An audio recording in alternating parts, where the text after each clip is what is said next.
네, 안녕하세요. 10월 4일 와플터치. 오늘 함께 읽으실 본문은 열왕기하 14장 1절부터 22절의 내용입니다. 오늘의 본문은 유다의 아마샤 왕에 대한 일대기가 담겨져 있는 내용입니다. 그가 어떻게 즉위를 했고 또 어떻게 왕권을 발휘를 했고 나중에 어떻게 죽임을 당하는지까지에 대한 내용이 담겨져 있습니다. 사실 이 아마샤 왕은 이 열왕기하에서는 그냥 한 장 안에 그의 인생이 다 담겨져 있고 또 그 말년이 굉장히 좋지 않은 모습으로 비춰져 있지만 역대기에서 평가하는 아마샤 왕은 나쁘지 않은, 하나님께서 보시기에 나름 최선을 다하려고 노력했던 왕 중에 하나라고 말할 수 있을 것 같습니다. 그런데 그런 아마샤 왕이 하나님 옆에서 굉장히 노력했고 또 율법을 지키려고 애를 썼지만 부족한 점들이 있었고 또 그의 부족한 점에도 불구하고 하나님께서 그를 승승장구하게 하셨지만 그 교만함이 결국은 그의 인생을 나락으로 이끌었다, 죽음으로 이끌었다라고 하는 그런 인생에 대한 스토리가 오늘의 본문이라고 할 수 있겠습니다. 저는 오늘 본문을 읽으면서 한 가지 이제 고사성어가 떠올랐는데요. 세옹지마라고 하는 말인데 아마 많이들 알고 있는 내용이실 것입니다. 중국 고사에 나오는 내용이고 중국의 이제 어느 지역의 변방세에 한 늙은이 옹자를 써서 변방에 있는 한 늙은이의 말에 대한 이야기라는 것이 세옹지마라고 하는 말의 뜻입니다.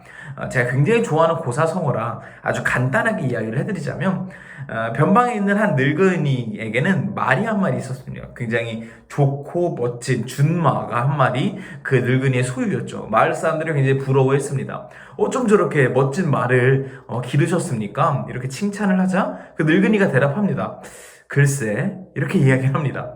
그랬더니 어느 날 갑자기 그 준마가 울타리를 뛰어넘어서 도망을 갑니다.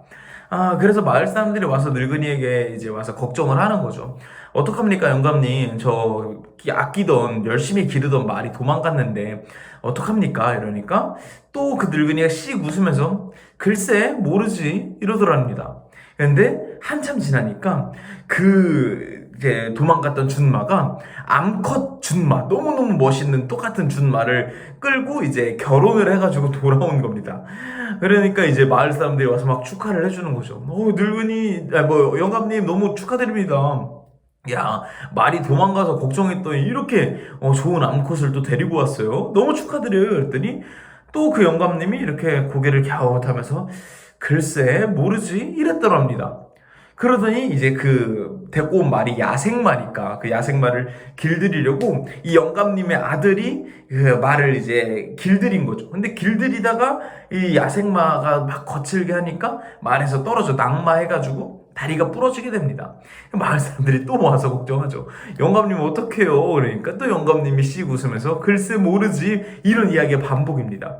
그러다 나중에 그 나라에서 전쟁이 일어나가지고 젊은 청년들을 징집해 가는데 그 영감님의 아들은 다리가 부러졌기 때문에 징집되지 않았다라고 하는 뭐 이런 내용들을 담고 있는 중국 고사입니다. 아마 많이 들어보셨을 거라 생각을 합니다.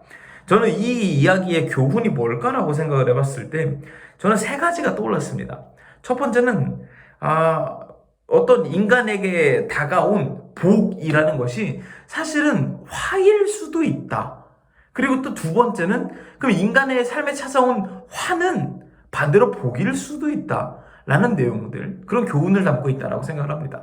그리고 사실 결과적으로 제가 생각하는 세 번째 교훈은 뭐냐면 사실 인간은 자신의 인생에 찾아오는 일에 복과 화에 대해서 구별할 줄 모른다 라고 하는 것이 진정한 교훈이라고 할 수 있을 것 같습니다. 우리는 지금 당장 눈앞에 찾아온 복이 진짜 복인지 눈앞에 당장 찾아온 화가 정말 내 인생에서 화일지 알지 못합니다. 우리는 내일 일에 대해서 알 수 없기 때문이죠. 지금 아마샤 인생이 딱 그렇습니다. 그 인생 가운데 승승장구했던 에돔 사람들을 막 만명을 죽였던 이런 승승장구하는 스토리가 그의 인생의 가장 최악의 화로 다가오게 될 줄 그가 어떻게 알았겠습니까? 정말 꿈에도 몰랐을 것입니다. 저는 오늘 아마샤의 인생을 보면서 여러 가지 생각해 볼 수 있겠지만 제 개인적으로 들었던 생각은 우리 인간의 한계가 정말 뚜렷하지만 그 중에서도 정말 뚜렷한 한계, 복과 화를 구별할 줄 모른다라는 그 한계를 기억해야 한다는 생각이 들었고 그 한계를 기억할 수 있는 마음가짐은 겸손이지 않을까 하는 생각이 들었습니다. 하나님 앞에서 내 인생이 또 내가 내 인생을 주관하는 것 같아 보이지만 실제로는 그렇지 않다라는 것을 주관자는 하나님이라는 것을 기억할 때 그 겸손한 마음을 그 겸손한 태도를 마음속에 가지고 있을 때 아마샤와 같은 실수를 하지 않고 내 인생에 복이 찾아왔을 때 하나님 이거 내가 이룬 복이 아니라 하나님께서 이걸 어떻게 다루실지 하나님께 맡깁니다.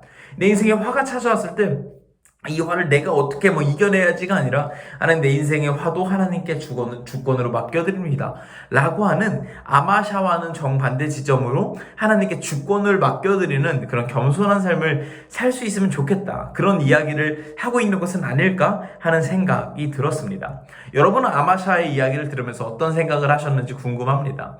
여러분도 아마샤처럼 복이 찾아왔다고 승승장구하고 화가 찾아왔다고 너무 쉽게 주눅들지 말고 이 복과 화를 주관하시는 하나님께 내 인생을 맡겨드리는 오늘 하루를 살아보시면 어떨까 하는 생각이 들었습니다. 오늘 하루도 하나님께 나의 인생의 주권을 맡겨드리는 겸손한 태도를 가지고 올 수 있는 저와 여러분이 될 수 있으면 좋겠습니다. 감사합니다.